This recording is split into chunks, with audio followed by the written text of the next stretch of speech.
दोस्तों, तो आप दूसरों की फेक वीडियोस में ना फंसें। हम रियल पेपर बहुत जल्द उपलब्ध कराने वाले हैं। हेलो दोस्तों, तो देखिए मैं कक्षा 11वीं का पेपर लाया हूँ जो आपका विषय रसायन विज्ञान का है। लगभग 70 अंक का है। समय 3 घंटा लगने वाला है।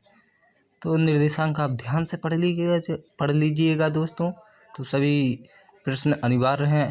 1 अंक के कुल प्रश्न 5, प्रत्येक पर 1 अंक, कुल अंक 32। 2 अंक के कुल प्रश्न 10, प्रत्येक पर 2 अंक, कुल 20 अंक का है।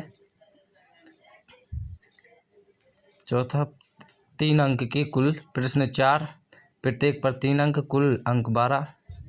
4 अंक के कुल प्रश्न 4, प्रत्येक पर 4 अंक, कुल अंक 16। तो देखिए लगभग आपका पूर्णांक 70 नंबर का आने वाला है दोस्तों। तो यह पेपर आपका आ सकता है, क्योंकि मुझे जहाँ से पेपर मिलते हैं, मुझे भोपाल से पेपर मिलते हैं डायरेक्टली। वह मुझे डायरेक्टली भेज देते हैं। तो दोस्तों अगर आप, उन्होंने अभी बताया कि एक वीडियो शायद डला है, तो वही उन्होंने भेजा है कि ये आ सकता है। तो उन्होंने कहा कि ये लगभग आ सकता है। तो वो कह रहे थे कि लगभग दूसरा वीडियो भी आपका मैं बहुत जल्द भेजूंगा। दूसरा पेपर, उन्होंने यह पहला पेपर भेजा, लगभग 2 पेपर होने हैं इसके। तो मैंने कहा ठीक है। तो उन्होंने कहा कि अगला पेपर मैं बहुत जल्द आपको डाल देता हूं, तो आप उसे भी स्टूडेंट्स के लिए डाल देना। मैंने कहा ठीक है, तो मैं अवेलेबल करा दूंगा स्टूडेंट्स को। तो यह पेपर लगभग आ सकता है, उन्होंने कहा था, उन्होंने भेजा है। तो वो कह रहे थे आधा इसका भी आ सकता है, आधा उसका भी, क्या पता ये आ जाए पूरा, क्या पता वो। इसलिए उन्होंने कहा 2 पेपर मैं आपको प्रोवाइड कराऊंगा। तो मैंने सोचा मैं आपको भी, सभी स्टूडेंट्स को भी यह पेपर प्रोवाइड करा दूं, नहीं तो उसमें थोड़ा दिक्कत रहेगी। तो मैं पूरा का पूरा पेपर आपके लिए लाया हूँ। देखिए पूरा का पूरा रियल पेपर सा लग रहा है, बिल्कुल रियल सा फील हो रहा है मेरे को भी। बिना स्किप किए लास्ट तक देखिएगा वीडियो को, और चैनल को सब्सक्राइब कर लीजिए, क्योंकि दूसरा वीडियो बहुत जल्द डलने वाला है मेरे चैनल पर दूसरे पेपर का। तो लगभग इन दोनों पेपर में से आपका कोई एक आ सकता है। तो आपको ये पेपर बिल्कुल कम्प्लीटली याद कर लेना है। तो देखिए बिल्कुल रियल लग रहा है, लग तो रहा है साला यही आ जाएगा, लेकिन देखते हैं कौन सा आता है। तो देखिए सही विकल्प चुनकर लिखिए। पहला पढ़ते हैं। तो देखिए मैं सलूशन भी अगले वीडियो में प्रोवाइड कराने की कोशिश करूंगा, अगर चाहिए तो। नहीं तो आप खुद ही स्वयं ही इसे कर लेना, ताकि आपको भी अच्छी तरह से याद रहे। जब आप उसको ढूंढोगे तो आपको याद बनी रहेगी। तो देखिए फास्ट देखते हैं, सही विकल्प चुनकर लिखिए फास्ट। उपकोष में कक्षाओं की संख्या होगी। तो देखिए ऑप्शन 4 दिए गए हैं, तो इसमें से कोई एक सही है, तो आपको कोई एक टिक कर लेना है। तो देखिए इसी तरह दूसरे पर चलते हैं। तो देखिए इन तत्वों में से किसका आयतन विभव सबसे अधिक होगा। इसमें भी 4 ऑप्शन है, तो आपको कोई एक टिक कर लेना है। तो इसी तरह तीसरी की तरफ बढ़ते हैं। निम्न में से कोसी एंथैल्पी परिवर्तन सदैव ऋणात्मक होता है। तो ये भी आ सकता है। तो देखिए इसमें से 2 3 4 क्वेश्चंस मैं बता दे रहा हूँ कि ये है, तो आपके आएंगे ही आएंगे। तो देखिए इसमें भी आप तीसरे नंबर के में भी आपको ऑप्शन दिए गए हैं, तो आपको कोई एक टिक कर लेना है। तो देखते हैं चौथे नंबर का। देखिए चौथे नंबर में मानव रक्त का pH मान है। तो देखिए इसमें भी आपको कोई एक टिक करना है। तो आपको ऑब्जेक्ट दिए गए हैं, तो आपको कोई एक टिक कर लेना है। NaCl का जलीय विलयन। तो NaCl का जलीय विलयन ऑप्शन है, कोई एक आपको टिक कर देना है। इसी तरह बढ़ते हैं क्वेश्चन क्रमांक 6 की ओर। यदि किसी जलीय विलयन का pH मान 0 है, तो वह विलयन होगा। तो देखिए इसमें भी 4 ऑप्शन है, तो आपको कोई एक कर लेना है। पूरा का पूरा मैं आपको दे रहा हूँ, तो बिना स्किप किए लास्ट तक देखिए, क्योंकि यह पेपर भी आ सकता है। 2 पेपर डालूंगा मैं। तो पहला ये हो गया, दूसरा आएगा तो वो है आपका लगभग वो भी आएगा। तो पता नहीं ये निकल आए या वो, तो आपको दोनों ही तैयार करके जाना है, रिस्क नहीं लेना है। तो अभी इसे याद कर लीजिए, क्योंकि अगला पेपर बहुत जल्द मैं डालने वाला हूँ। तो आप इसे जल्द से जल्द याद कर लीजिए, क्योंकि दूसरा पेपर जैसे ही डलेगा, तो उन दोनों को आपको याद कर लेना है। तो आपका उन्हीं में से फंसेगा, तो आपको ज़रा भी टेंशन लेने की ज़रूरत नहीं है। तो देखिए अब देखते हैं, रिक्त स्थानों की ओर बढ़ते हैं। प्रश्न क्रमांक 2, रिक्त स्थानों की पूर्ति कीजिए।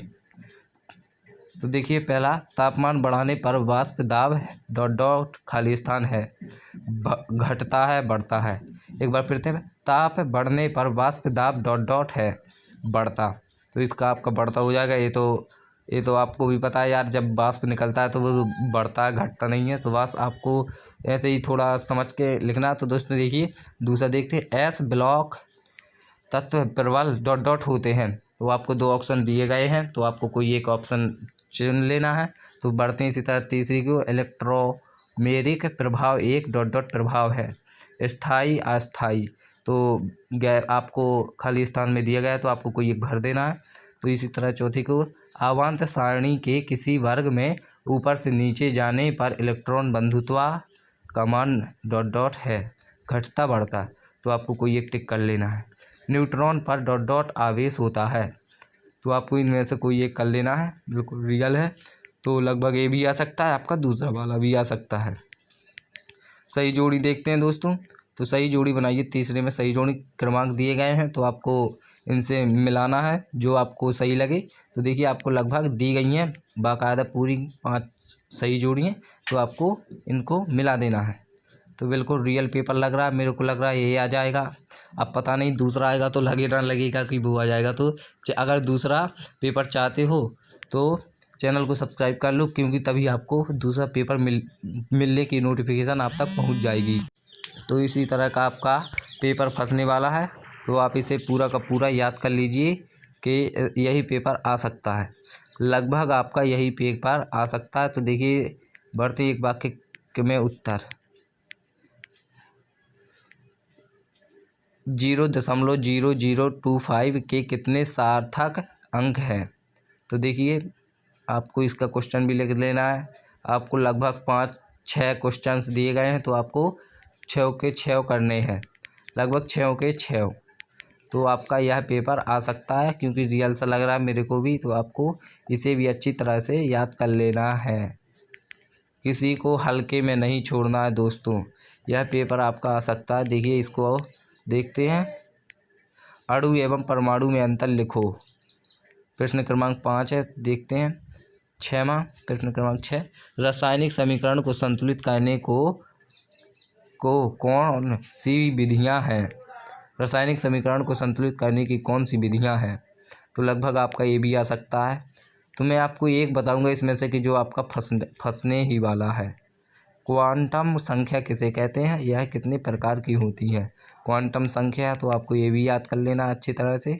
लगभग आपको पूरा पेपर याद करना है, क्योंकि 2 पेपर डालूंगा मैं, ए वाला होगा या फिर वो वाला रियल होगा। तो 2 में से आपको दोनों ही याद कर लेने हैं। तो देखिए हुंड का नियम लिखिए, प्रश्न क्रमांक 8 हुंड का नियम। तो आप इसे भी अच्छी तरह से याद कर लीजिएगा। तो ये प्रश्न क्रमांक 9 की ओर बढ़ते हैं। संयोजकता, इलेक्ट्रॉन को प्रभावित करने वाले कारकों के नाम लिखो। तो देखिए लगभग ये आपका पेपर ये भी आ सकता है, तो आपको पूरा का पूरा याद कर लेना है। निम्न को परिभाषित करो, आयनिक त्रिज्या, परमाणु त्रिज्या, आयन विभव, इलेक्ट्रॉन बंधुता। तो इसमें से भी आपका कोई एक आ सकता है। हेन्स का नियम लिखो। तो देखिए आपका 11वां ये भी आ सकता है। लगभग हेन्स का नियम आ नहीं सकता, ये तो आपको रखा मिलेगा देखना, 11वां पेपर में बिल्कुल रखा मिलेगा देखना। तो इसी तरह प्रश्न 12 की ओर बढ़ते हैं। एस ब्लॉक तथा पी ब्लॉक तत्वों में अंतर लिखो। तो देखिए आपको इनमें अंतर लिखना है, तो अंतर लिखिएगा आप अच्छे से। तो प्रश्न क्रमांक 13 देखते हैं, विद्युत रासायनिक सेल किसे कहते हैं। तो प्रश्न क्रमांक 13 में विद्युत रासायनिक सेल किसे कहते हैं। तो आपका लगभग ए वाला प्रश्न क्रमांक भी फंस सकता है। तो आपको प्रश्न क्रमांक 14 की ओर लेके चलते हैं, संक्रमण तत्व क्या है, इनके सामान्य अभिलक्षण लिखो। तो आपका 14वां देखिए 14वां, इन्हें भी आपको अच्छी तरह से तैयार कर लेना है, क्योंकि यही आ सकता है दोस्तों।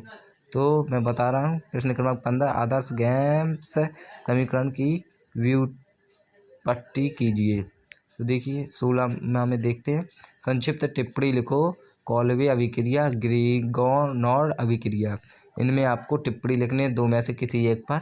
तो आपको पूरा का पूरा यही पेपर आ सकता है। मैं 2 पेपर अपलोड करूँगा, तो आप चैनल को सब्सक्राइब जरूर करना, क्योंकि आप तक तो आपका यही पेपर फंसेगा लगभग। तो आपको यह पूरा का पूरा याद कर लेना, रियल पेपर है लगभग ये। तो आप पूरा का पूरा याद कर लीजिएगा।